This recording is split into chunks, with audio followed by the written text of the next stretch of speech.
nós vimos a importância da criatividade na evolução da espécie humana, a importância da inovação, a diferença entre inovação, criatividade e invenção.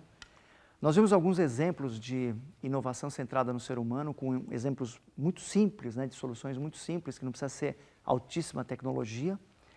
A gente falou um pouco do processo e agora a gente vai entrar um pouco mais a fundo nas diferenças entre pesquisas. Nessa fase de coleta de dados, como é que funciona dentro da inovação centrada no ser humano?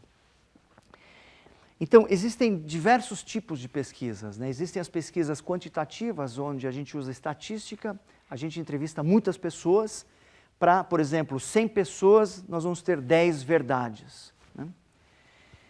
A proposta da inovação centrada no ser humano é que nós vamos fazer pesquisas de insights, ou seja, pesquisas qualitativas. Nós vamos conversar com as pessoas em profundidade. Então, conversando com 10 pessoas, nós vamos gerar 100 insights para a equipe. E isso é muito importante para você conseguir soluções inovadoras. Agora, é importante a gente distinguir insight de instintos e de intuição. Então, um instinto, ele é um comportamento animal, inconsciente, tá? É a preservação da vida, é a defesa da vida. A gente também tem o instinto materno, né? São coisas primárias, né? Depois a gente tem a intuição, que é aquela voz interna. Alguma coisa está dizendo para a gente que a gente tem que resolver, ela ocorre no subconsciente e ela passa pelas nossas emoções. Então, ela acaba sendo um pressentimento. Agora, o insight, né, como eu tinha mostrado no slide anterior, por que é importante o insight para o processo de inovação? Porque a gente ganha muito conhecimento através das pesquisas, através de um processo cognitivo que ocorre de forma consciente, não no nosso inconsciente ou subconsciente. Então, a nossa habilidade de conseguir conectar as coisas. Então, para a inovação centrada no ser humano, a gente precisa ter muitas informações, a gente precisa ir para campo para poder entender essas necessidades e olhar o que as pessoas estão sentindo e conversar com as pessoas. Aqui também tem um estudo interessante do cérebro trino. Depois da Segunda Guerra Mundial, Paul MacLean, ele começou a estudar o cérebro para entender como é que a gente toma decisões, né? Eles estavam querendo entender, na guerra principalmente, como é que eram tomadas as decisões, e aí ele chegou a uma conclusão que o nosso cérebro ele tem 3 partes. Ele tem uma parte mais primitiva, que é a reptiliana, que é aquela que garante para a gente o instinto, aquela que, por exemplo, eu estou falando com vocês agora, eu não estou controlando o meu coração bater, que o meu sangue está correndo pelas veias. É essa parte do meu cérebro que comanda. Depois tem o segundo nível, que é o límbico. Ele vem do desenvolvimento dos mamíferos também, mais primitivos, e ele é o que passa pelas emoções e pelos sentimentos. A parte final, que é o neocórtex, é a parte que se desenvolveu no final da nossa evolução, mais recentemente, que é a parte mais racional. Então, nós temos uma parte instintiva, nós temos uma parte intuitiva e nós temos uma parte racional. E os insights, como é que eles acontecem? A nossa busca nesse tipo de metodologia é ganhar insights. E você só consegue ter insights através de observações profundas etnográficas, como se a gente estivesse usando técnicas de antropologia. Com isso, somado ao conhecimento tácito, ou seja, a minha bagagem, o que eu conheço, mas as inferências que eu estou fazendo, o porquê das coisas, eu consigo ter diversos insights que vão me levar, são caminhos que me levam para soluções. Tem definições de insight do dicionário de Oxford, que fala, né, em termos de etimologia, que é uma visão mental, né, o insight, mas ele está muito ligado à percepção, tá? É a penetração através do entendimento. O insight, dentro dessa interpretação, ele passa pela coisa do processo cognitivo, né? E um bom insight, ele precisa ser um acontecimento novo. É alguma coisa que desperta o nosso interesse. É o ahá, né?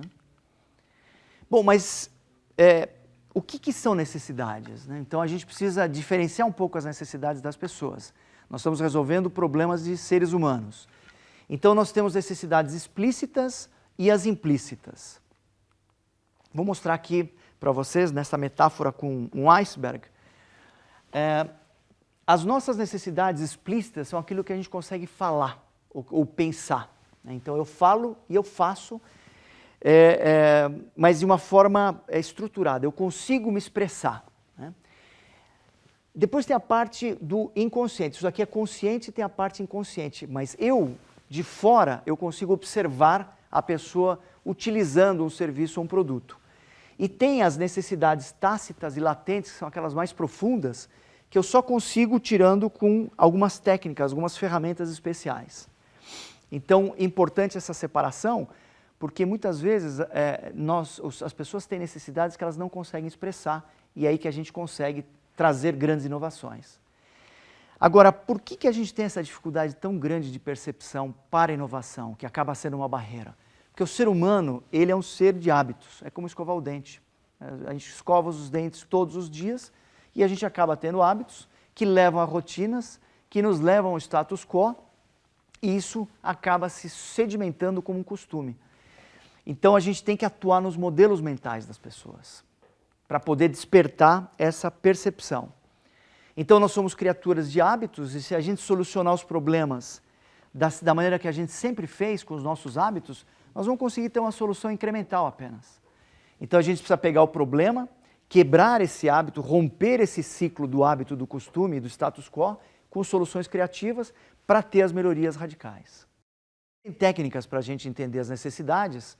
Primeiro, nós como observadores, como pesquisadores, temos que, primeiro, deixar de lado os nossos preconceitos, os nossos pré-julgamentos, que a gente carrega com a gente. Então, tem que ouvir atentamente e observar de forma neutra. Notar contradições entre o que as pessoas dizem que fazem e aquilo que elas realmente fazem. Ouvir as histórias das pessoas. A melhor maneira de se conectar com as pessoas é através de histórias. As pessoas conseguem trazer as frustrações e as grandes emoções e sentimentos pelas histórias. Ficar atento aos jeitinhos, né? A gente acaba dando um jeito no dia a dia para os problemas que a gente tem. Então, como observador, você tem que ficar de olho nisso daí e separar necessidades e soluções.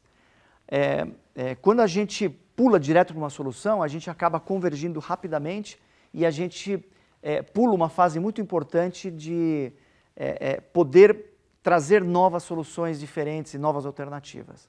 E aqui é muito importante que a gente interpreta e a gente julga tudo que a gente vê. Um exemplo, a gente está olhando essa gravura aqui, é uma janela, e a gente já começa a imaginar o que os casais estão conversando, se eles estão jantando, se eles estão bebendo.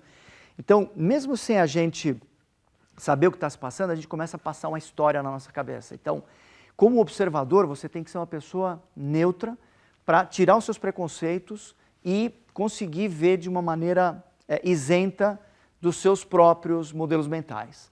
Então, o entendimento do problema ele passa por observações e entrevistas. E a gente usa, nessa fase, a empatia, né? A gente já tinha falado da empatia, da importância dos neurônios espelho, né? Os bebês, eles não têm capacidade de empatia, mas eles aprendem com o tempo essa capacidade. E por essa conexão afetiva que a gente tinha visto lá no Homo erectus, no Homo sapiens, a gente consegue se conectar com as pessoas, se colocar no lugar das pessoas. Então a gente faz uma triangulação para a empatia, que é entrevistar o que as pessoas dizem que fazem, observar as pessoas no local que elas estão, no contexto delas, e vivenciar, né? Se a gente vai projetar por exemplo, a fila de uma emergência de um hospital, a gente tem que passar pela fila para entender qual que é a dor das pessoas. Aqui tem um exemplo de um texto que vocês podem ler. Esse texto está com as palavras trocadas, só que se a primeira letra e a última letra estiverem no lugar certo, o nosso cérebro consegue se adaptar e ler todo o texto. Então isso é muito bom do ponto de vista do nosso automático do cérebro, mas ele também é perigoso, porque a gente acaba lendo e vendo aquilo que a gente está acostumado. Esse é um outro exemplo de um conflito que há no cérebro, né? Se a gente lê a palavra amarelo, mas não está na cor amarela, a gente tem um conflito entre as palavras e as cores. E a experiência da percepção, ela tem que ser olhada com muito carinho, porque ela é uma função cerebral. Então, quando a gente olha um objeto, a gente tem os estímulos sensoriais, não só a visão, né? Os 5 sentidos acabam nos trazendo a experiência da percepção, mas ela acaba passando pelas nossas vivências anteriores, né? Pelo nosso próprio conhecimento tácito. E a habilidade de ver de forma diferente é a habilidade do inovador. Então, as percepções visual e auditiva, elas sempre garantiram a nossa sobrevivência ao longo da evolução do ser humano. Então, tem alguns exemplos aqui. Bom, quando a gente olha essa composição de mãos, a gente já pensa numa imagem, né? Tem este caso também, que vocês podem ver, que dá uma ilusão de ótica. Aqui, por exemplo, nessa foto, se a gente olhar de primeiro, a gente não consegue ver porque não tem uma definição muito boa, mas isso daqui, na época das cavernas, poderia ser um predador e poderia ser a diferença entre a vida e a morte. Então, olhar com muita atenção nos detalhes. E tem o Gestalt, né, que é o processo de dar forma, de configurar aquilo que se coloca na frente dos nossos olhos, né? Isso daqui pode ser um jarro, mas também podem ser duas pessoas se olhando. Mais alguns exemplos. Né? Aqui a gente tem dois velhos, ou então duas pessoas tocando uma serenata. Olhem com muito cuidado. Esse caso é um caso também que você vê, acaba vendo uma figura de uma pessoa ao fundo. Esse caso também. Então, a gente separar a percepção da ilusão, muito importante. E aí eu queria fazer um teste com vocês. Se eu chegar para vocês e falar agora, ontem eu fui numa cantina italiana jantar. O que vem na cabeça de vocês? Provavelmente as pessoas vão pensar em massa, numa toalha xadrez, num ambiente alegre, né, com muita comida, muita gente, com pizza. Né? E se eu fizer um outro teste com vocês, eu fui viajar no final do ano de avião. Dependendo da última experiência que vocês tiveram, vocês podem pensar, bom, eu vejo um aeroporto totalmente lotado, ou se a pessoa teve uma ótima experiência, ela vai pensar em pessoas descontraídas. Então, as nossas experiências mais recentes acabam contaminando muito o nosso modelo mental. Um último teste, se eu falar fui para a praia nas férias, quem teve uma última experiência muito boa pode pensar numa praia paradisíaca, ou você pode pensar numa praia totalmente lotada. E isso acaba influenciando a maneira como a gente percebe o mundo. E é muito ruim para a inovação. Se eu falar, imagine uma vaca, tá? Para o indiano, tem esse olhar sagrado da vaca. Tá? Agora, se eu fizer a mesma pergunta para um gaúcho, ele vai pensar num churrasco ou num rodeio.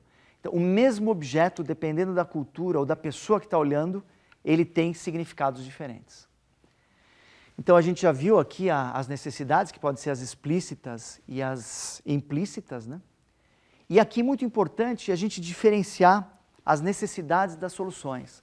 Por exemplo, a necessidade que nós sempre tivemos de guardar dados. Né? Então, antigamente, a gente guardava dados com cartões perfurados, depois a gente passou para disquetes, passou para CD, pendrives, e hoje em dia a gente está colocando os nossos dados na nuvem. Então, a necessidade não mudou muito, mas as soluções foram evoluindo. Então, as empresas, as organizações que conseguem entender profundamente as necessidades, elas têm uma vantagem competitiva muito grande. Fazer entrevistas também de forma empática é muito importante, né? Então, a gente vai fazer uma pesquisa, conversar com a pessoa, então a gente primeiro precisa se apresentar o projeto, estabelecer uma relação de empatia, uma conexão olho no olho, né? Tentar evocar histórias para que as pessoas contem aquilo que é mais profundo para elas, explorar as emoções e depois questionar algumas afirmações, retomando e perguntando muito por quê, para saber qual que é a solução. Esse aqui é um desafio de projeto que aconteceu esse ano entre a universidade, entre a USP e a Embraer, para pensar como podemos melhorar a experiência de viagens aéreas para pessoas em cadeiras de rodas. Então, se a gente for usar os princípios que a gente falou até agora, principalmente empatia, a equipe deveria usar uma cadeira de rodas para poder entender qual que é o problema, qual que é a dor que a pessoa está sentindo. Vivenciar o problema dessas pessoas. Bom, com isso, a gente chega ao final desse nosso aprofundamento no processo de inovação centrada no ser humano, e fica aqui uma reflexão para a gente pensar a maneira como a gente percebe o mundo. Então, é muito importante, quando a gente estiver olhando uma cena de um problema, a gente esquecer os nossos modelos mentais, as nossas experiências anteriores, olhar realmente com olhos novos, olhos frescos, como se fosse uma criança, né?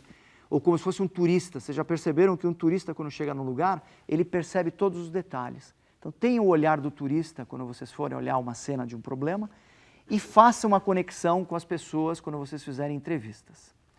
E com isso a gente termina mais essa aula.